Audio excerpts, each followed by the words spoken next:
we aren't telling good stories. We're not concentrating on our writing. We're not concentrating on what you actually need to make a film. We didn't go and dance at college festivals. We didn't go here or there. We were true to our subject. Just do anything inane and you expect the fandom of the hero or the cast to get people in. That's where you're taking your audience for granted. You have a marketing background, you are an actor and a producer, so it's like a 360 degree, you know it all. There has been so much discussion the past couple of years about the movie business not doing well, or the way it, I'm not even getting into South ki movies chal rahi hain, Hindi nahi chal rahi hain, not about that. But even then, it's become very unpredictable ki kya chalega, kya nahi chalega. Have you ever given this a thought, and what is your take? What do you think, what is happening and why it is happening? See, it's very simple, Smriti. I think you and I will have the same answer to this.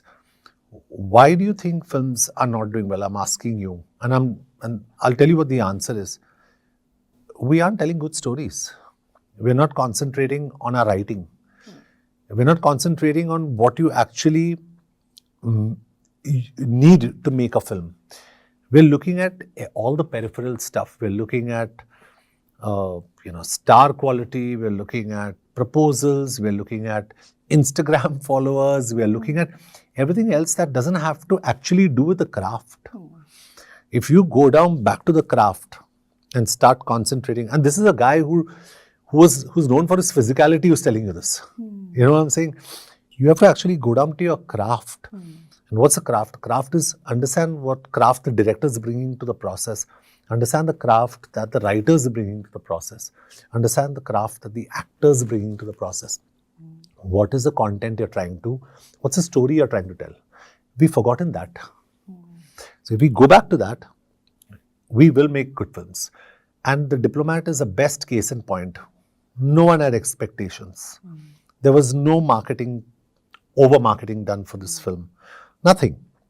The credibility of this film, if you go back and look at all my interviews or all my directors' interviews, we did a round table where it was just the director and me. Everything is credible. So you attach a lot of respect to the way this film was marketed. We didn't go and dance at college festivals. We didn't go here or there. We were true to our subject. But we were also true to our subject when we were making the film. We have to just go back to that. Go back to basics. Once you go back to basics, you'll be fine. You'll tell good stories. Right. Yeah. I think that is what is missing. A lot of Amir Khan I met recently, and he was also saying the same thing, that good stories, that is the first thing that you need to have in place, and then everything will definitely. Everything will, and when you tell a good story, Smriti, you can still go wrong. Sometimes you still go wrong, but at least you're trying to tell a good story. But if you're not trying to tell a good story, and you're just trying to put a project together and have 4 banging songs that you feel will get you an opening, or have the hero mindlessly hit people, and I don't have a problem with it. Just do anything inane and you expect the fandom of the hero or the cast to get people in. That's where you're taking your audience for granted. So I could easily do that. I could easily go fight bulging muscles, go fight, hit people, say, okay, 2 गाने डाल दो, item song डाल दो. लेकिन वैसे नहीं होता है यार. You have to tell good stories. Which is why in The Diplomat, I'm also struggling as a producer to convince my studio, to convince my marketing team, to convince everyone that, listen, we are telling a good story. And finally, who's the king? The audience. The audience comes in and says, and they clap in the end of the film. They love it. That's your biggest reward.